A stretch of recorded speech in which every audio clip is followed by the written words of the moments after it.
Canekî çû, canekî te çû, canekî te çû, canekî min çû. Ji me herduyan du can çûn, ji dilê dayikê hêvî çû.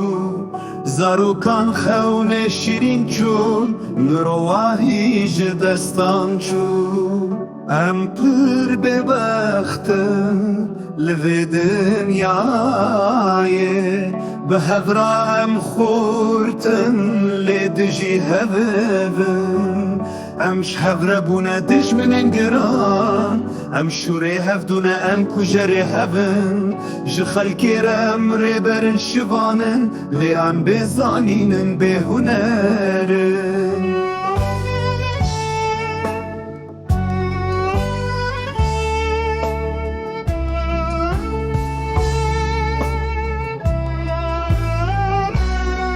Çiyayê me wêranên, çemên me ziwanin. Em çûn cîhên dûr em li xerîbiyêne, hêvîyên me şikestin xewnên me mirin. Dilê me kevirîn, çavên me hişkin.